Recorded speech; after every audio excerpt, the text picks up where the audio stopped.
Hello अपनी यहाँ latest बड़ी अपडेट आती है। दो अपडेट यहाँ पर विस्तार से जानने वाले हैं। जैसा कि आप सभी जानते हैं, नैप 2020 को लेकर के केंद्रीय शिक्षा मंत्री धर्मेंद्र प्रधान की तरफ से लेटेस्ट अपडेट दी गई है। दूसरी अपडेट यहाँ पर हम जानेंगे जिसमें सीएम योगी आदित्यनाथ की जो योग्य शिक्षक यानी बाबा जी के जो योग्य शिक्षक हैं, सरकारी अध्यापक, उन्होंने किस तरीके से उनकी छवि को, उनकी सरकार की छवि को धूमिल किया है।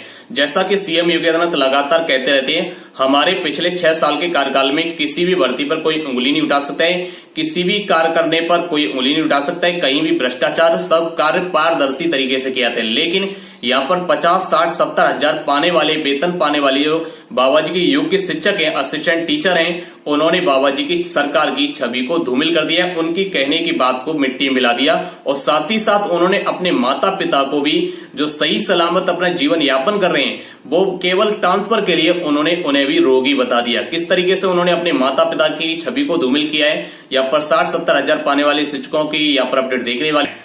तो यहाँ पर पहली दूसरी के छात्रों के स्कूल बैग में अब सिर्फ गणित और भाषा की पुस्तकें होंगी। केंद्रीय शिक्षा मंत्री धर्मेंद्र प्रधान ने एनईपी 2020 के तहत तैयार किताबों को किया जारी। ये किताबें आपकी जारी हो चुकी, कक्षा 1 और कक्षा 2 की किताबें जारी कर दी हैं, जिसमें केवल 2 ही किताब रहेंगी, एक आपकी भाषा की किताब, एक आपकी गणित की किताब। 2 ही किताबों को बच्चों का बोझ दिया जाएगा और सारी किताबों को हटा दिया जाएगा और सारी किताबों का ज्ञान बच्चों को खेल खेल में ही बच्चों को कराया जाएगा। तो यहाँ पर राष्ट्रीय शिक्षा नीति 2020 को लेकर के धर्मेंद्र प्रधान ने यह सिलेबस जारी कर दिया है और उन्होंने बताया गणित की जो पुस्तक होगी वो 12 से 13 भाषाओं में बनाई गई है, जो अलग अलग राज्यों में इसे लागू किया जाएगा। इसमें हिंदी, अंग्रेजी, उर्दू माध्यम भी शामिल रखा गया है। यहाँ पर सरकारी अध्यापकों को लेकर के बाबा जी कहते हैं पारदर्शी कार्य होते हैं, लेकिन बाबा जी के अधिकारियों की लापरवाही देखिए किस तरीके से घूस लेकर के स्थानांतरित शिक्षकों को कार्यमुक्त करने के नाम पर की जा रही है वसूली। यहाँ पर देख सकते हैं, पैसा दीजिए स्थानांतरित कर पाइए, पैसा लीजिए कार्यमुक्त हो जाइए। तो शिकायतों पर शासन ने जारी की कड़ी कार्रवाई, चेतावनी की है, कई अधिकारी रडार पर भी आ गए हैं। यानी सारे कार्य जो हो रहे हैं वो एकदम पारदर्शी तरीके से आगे देख पा रहे हैं।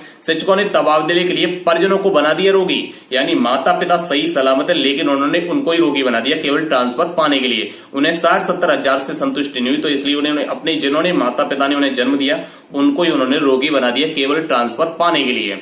वही आगे आप देख पा रहे हैं यहाँ पर कौन कौन सस्पेंड हुए हैं। देखिए कुछ पकड़ में आ गए, कारण तो ये खेल पूरी यूपी में चल रहा है। लखनऊ से update, deputy CM Brajesh Pathak ने की कार्रवाई, लापरवाही बरतने पर CMO Kasganj suspend, CMO Kasganj Awadh Pratap Kishore suspend, Saharanpur के डॉक्टर को भी निलंबित किया गया, फर्जी मेडिकल बनाने के आरोप में निलंबित। देख रहे हैं इस तरीके से फर्जी मेडिकल बना करके घूस लेकर के बनाए गए हैं।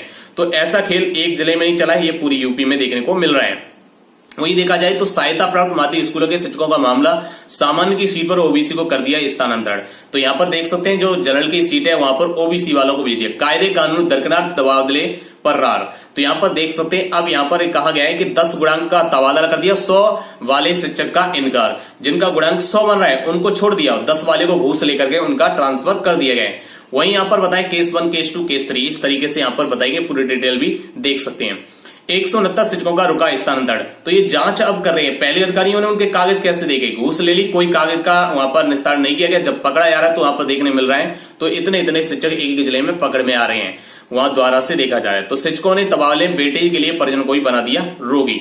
जिलों में सीडीओ की जांच कमेटी को मिली कमियां, शिक्षक हुए अपात्र। श्रावस्ती में 38 और बहराइच में 55 शिक्षक कार्यमुक्त करने से रोके गए। असाध्य रोग के बेटेज के लिए इनको लगाए कागज नहीं पाए गए सही।